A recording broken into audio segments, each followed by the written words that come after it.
دونوں حملوں کی جو تفصیلات معلوم تھی وہ اس نے محمد بن قاسم کو سنائی اور اسے بتایا کہ حجاج بن یوسف کی جذباتی حالت کیا ہو رہی ہے، اس کی حالت ایسی ہی ہونی چاہیے۔ محمد بن قاسم نے قاصد سے کہا، ہم پر سونا اور کھانا حرام ہو جانا چاہیے، ہم پر اپنی بیویاں حرام ہو جانی چاہیے، کچھ دیر آرام کر لے اور واپس چلا جا۔ میرے چچا سے کہنا کہ تیرے بھائی کا بیٹا تیرا عہد پورا کرے گا، اپنے قیدیوں کو میں ہی آزاد کرواؤں گا اور اللہ مجھ پر راضی رہا تو سندھ کے سب سے اونچے مندر پر اسلام کا پرچم لہراؤں گا۔ قاصد کے جانے کے فوراً بعد محمد بن قاسم نے اپنے مشیروں کو بلایا اور انہیں بتایا کہ حجاج بن یوسف کا کیا حکم آیا ہے۔ امیر محترم ایک سالار نے کہا، حجاج کا یہ کہنا ہے کہ فوج کشی روک دی جائے، یہ کوئی اچھا فیصلہ نہیں، سندھ پر حملے کے لیے صرف آپ جا رہے ہیں، آپ یہاں سے اپنے محافظ دستے کے سوا کوئی نفری نہیں لے جا رہے، اگر آپ اجازت دے تو آپ کی خیر حاضری میں ہم یہ مہم جاری رکھیں، اگر ہم نے یہ مہم روک دی تو قبائل کی سرکشی بغاوت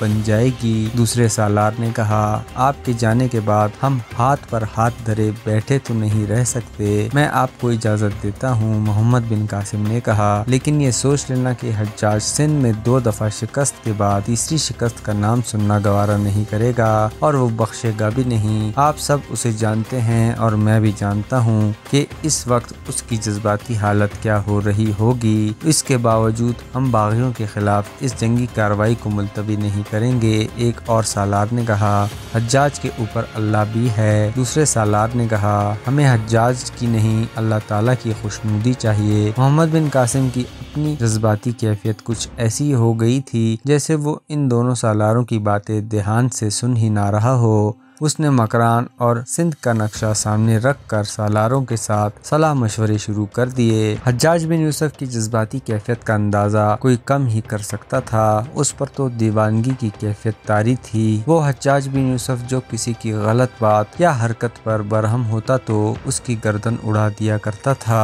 اور اب تو یوں لگتا تھا جیسے اپنی ہی قوم کے آدمیوں کو قتل کرنا اس کا مشغلہ ہو۔ حجاج ذرا سی بھی غلطی برداشت نہیں کرتا تھا اور انتہائی سخت سزا دیتا تھا۔ اس کی تلوار نے دشمن کا اتنا خون نہیں بہایا تھا جتنا اس نے اپنی قوم کا بہا دیا تھا۔ وہ حجاج کس طرح برداشت کر سکتا تھا کہ ایک ہندو راجا بے گناہ اور نہتے مسلمان بحری مسافروں کو لوٹ بھی لے اور انہیں قید میں بھی ڈال دے۔ اس صورتحال میں پتہ چلا کہ حجاج غلطی کرنے والوں کے لیے ہی ظالم نہیں بلکہ دشمنوں کے لیے وہ آسمانی بجلی تھا۔ بصرہ کی راتیں بھی جیسے بیدار اور سرگرم رہنے لگی تھی۔ حجاج باغ دوڑ کے ساتھ ساتھ جو احکام دیتا تھا ان کی فوری تکمیل چاہتا تھا۔ شامی دستوں میں سے اس نے 6000 پیادے اور سوار منتخب کیے اور انہیں بصرہ میں جمع کر لیا۔ یہ دستے دن رات تیغ زنی کی، گھڑ سواری اور تیر اندازی کی مشقیں کرتے تھے۔ سپاہی تھک کر چور ہو جاتے تھے لیکن حجاج کا حکم تھا کہ تھکن سے کوئی گر پڑے تو اسے وہیں مار دو۔ اس ٹریننگ کی نگرانی وہ خود بھی کرتا تھا اور جب دیکھتا تھا کہ سپاہیوں کے جسم ٹوٹ پھوٹ گئے ہیں تو انہیں اکٹھا کر کے کہتا تھا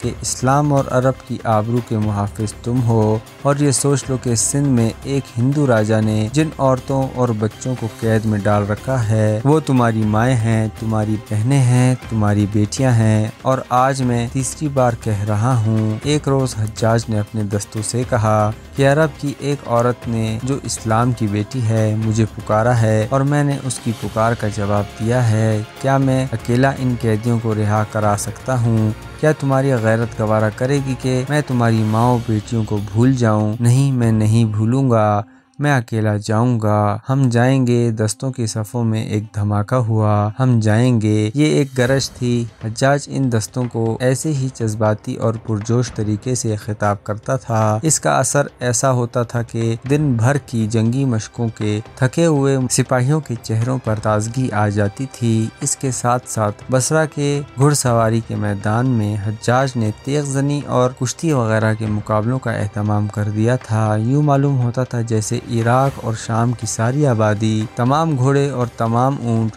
بصرہ میں آ گئے ہوں۔ حجاج نے دور دور تک سنائی کرا دی تھی اور یہ اعلان کرا دیا تھا کہ بصرہ میں گھڑ سواری، نیزہ بازی، ہتھیاروں کی لڑائی، بغیر ہتھیاروں کی لڑائی اور کشتی وغیرہ کے مقابلے ہوں گے۔ اور جو آدمی یہ مقابلے جیتیں گے یا ان مقابلوں میں اچھے جنگجو ثابت ہوں گے انہیں فوج میں بھرتی کر لیا جائے گا، عہدے بھی دیے جائیں گے اور انہیں باہر لڑائی پر بھیجا جائے گا جہاں وہ بے اندازہ مال غنیمت کے حقدار ہوں گے۔ اس دور میں قومی جذبہ تو اپنی جگہ تھا ہی، مال غنیمت کی کشش بھی موجود تھی۔ یہ فوجی قسم کا میلہ کئی دنوں تک چلتا رہا اور روز بروز اس کی رونق بڑھتی جا رہی تھی۔ جو لوگ دور تھے وہ کچھ دنوں بعد پہنچتے تھے اور ابھی تک چلے آ رہے تھے۔ حجاج نے یہ اہتمام بھی کیا تھا کہ بصرہ کے بہت سے آدمی مقابلوں میں شامل ہونے والوں کو اور تماشائیوں کو بتاتے رہتے تھے کہ سندھ کے ایک راجا نے عرب کے بہت سے آدمیوں، عورتوں اور بچوں کو قید میں ڈال رکھا ہے اور ان کا بحری جہاز لوٹ لیا ہے۔ حجاج کے یہ آدمی لوگوں کو بھڑکاتے رہتے تھے۔ اس طرح سے لوگوں کے دلوں میں وہ جذبہ بیدار ہو گیا جو حجاج بیدار کرنا چاہتا تھا۔ 2-3 مرتبہ اس نے خود مقابلے میں شریک ہونے والے اور تماشائیوں سے خطاب کیا تھا اور اس نے وہی الفاظ کہے تھے جو اس نے سالار بدیل بن طیفہ کی شہادت کی اطلاع کے بعد بصرہ کی جامع مسجد میں جمعے کے خطبے کے بعد کہے تھے۔ خلیفہ عبد المالک بن مروان ہر سال دمشق میں جنگی کھیلوں کا مقابلہ کرایا کرتا تھا اور یہ ایک ایسا میلہ ہوتا تھا جس میں دور دور سے لوگ مقابلوں میں شریک ہونے کے لیے اور دیکھنے کے لیے آتے تھے۔ حجاج بصرہ میں جب اسی قسم کے مقابلے کروا رہا تھا تو یہ وہی دن تھے جن دنوں میں دمشق میں خلیفہ نے مقابلے کروانے ہوتے تھے۔ ہر سال انہی دنوں دور دراز کے علاقوں کے لوگ دمشق کو روانہ ہو جایا کرتے تھے اور دمشق کی چہل پہل میں اضافہ ہونے لگتا تھا، لیکن اب دمشق کے جو باشندے تھے وہ بھی وہاں سے غائب ہو گئے تھے۔ مقابلوں کا 5واں یا 6واں دن تھا۔ مقابلوں والے میدان کے ارد گرد تماشائیوں کا ایسا ہجوم تھا جیسے یہ انسانی سروں کا ایک سمندر ہو۔ 4 گھڑ سوار ایک دوسرے کو گھوڑے سے گرانے کی کوشش کر رہے تھے۔ یہ بغیر ہتھیار کے لڑائی تھی جس میں صرف اپنے حریف کو گھوڑے سے گرانا تھا بلکہ اس کا گھوڑا بھی اپنے قبضے میں کر لینا تھا۔ اس مقابلے میں سوار جان کی بازی تک لگا دیا کرتے تھے۔ 4 سوار اس مقابلے میں الجھے ہوئے تھے۔ زمین سے اٹھتی ہوئی گرد آسمان کی طرف جا رہی تھی۔ تماشائیوں کا شور و غل زمین و آسمان کو ہلا رہا تھا۔ حجاج بن یوسف ان گھوڑوں کے ارد گرد اپنا گھوڑا دوڑا رہا تھا۔ مقابلے میں اس کی موجودگی کچھ اور ہی رنگ پیدا کر رہی تھی۔ مقابلے میں بے پناہ جوش و خروش پیدا ہو گیا تھا۔ حجاج لڑنے والوں کی حوصلہ افزائی بڑی بلند آواز میں کر رہا تھا۔ حجاج کے عقب سے ایک گھوڑا اس طرح آیا جیسے مقابلہ کرنے والے گھوڑوں کی اڑتی ہوئی گرد سے باہر نکلا ہو۔ اس کے سوار نے گھوڑا حجاج کے گھوڑے کے پہلو میں کر لیا۔ حجاج مقابلے میں اس قدر محو تھا کہ اسے محسوس ہی نہ ہوا کہ اس کے پہلو کے ساتھ ایک اور گھوڑا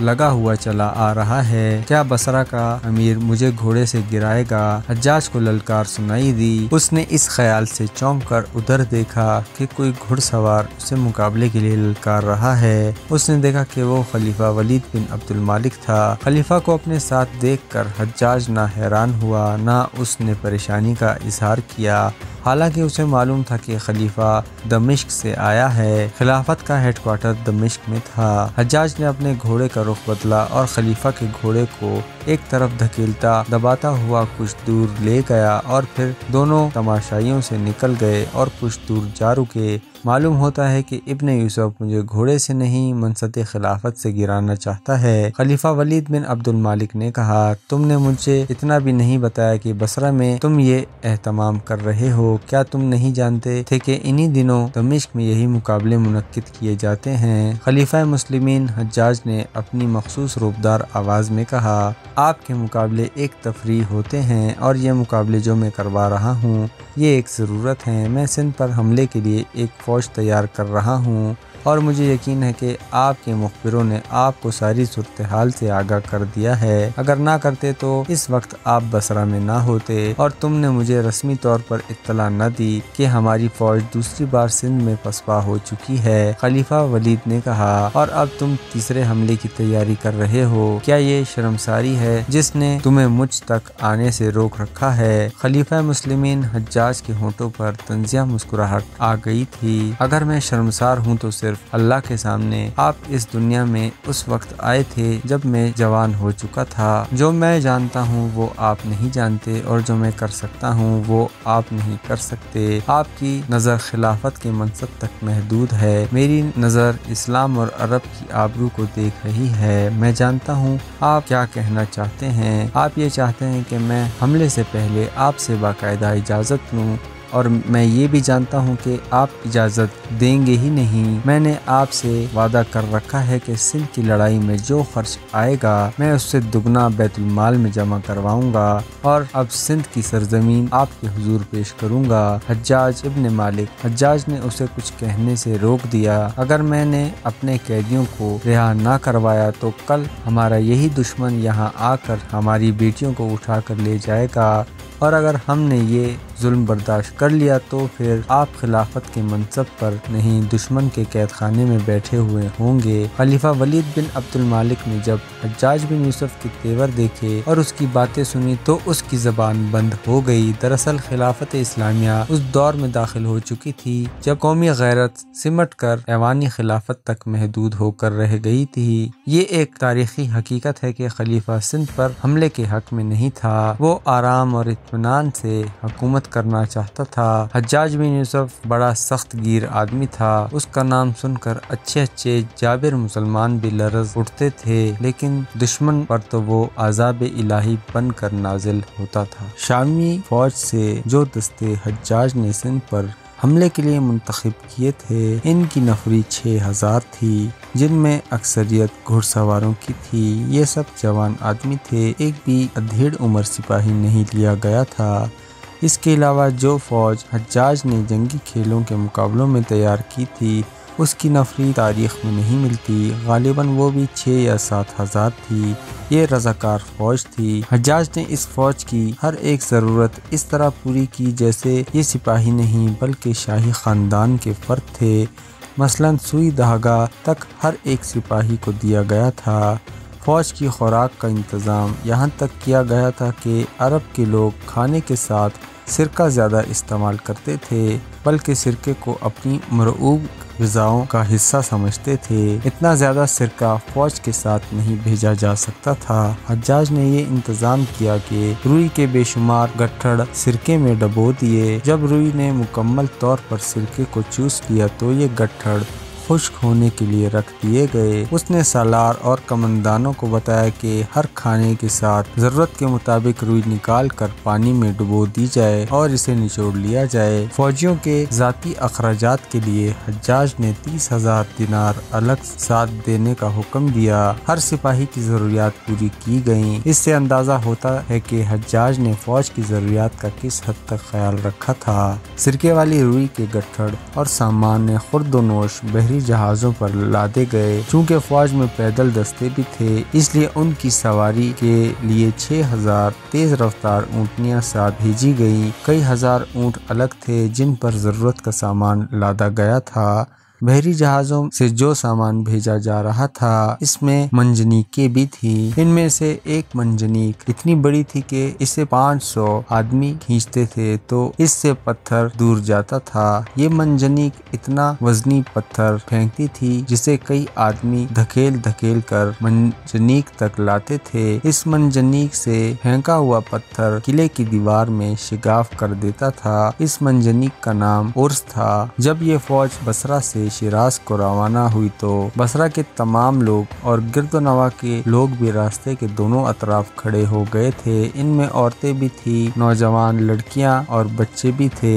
حجاج نے فوج اور لوگوں میں جیسے آگ بھر دی تھی۔ لوگوں کے نعرے اور دعاؤں میں مجاہدین کا لشکر بصرہ سے روانہ ہوا۔ حجاج بن یوسف بہت دور تک لشکر کے ساتھ گیا، آخر ایک بلند جگہ پر رک گیا۔ لشکر کے آخری سپاہی کے گزر جانے تک حجاج کا ہاتھ ہوا میں ہلتا رہا۔ لوگ لشکر کو جاتا دیکھتے رہے اور پھر یہ لشکر اپنی ہی اڑائی ہوئی گرد میں چھپ گیا اور لوگ بہت دیر تک اس گرد کو آسمان کی طرف جاتا دیکھتے رہے۔ ان کی ماؤں، بہنوں، بیٹیوں، بوڑھوں اور بچوں کی دعائیں ان کے ساتھ گئیں۔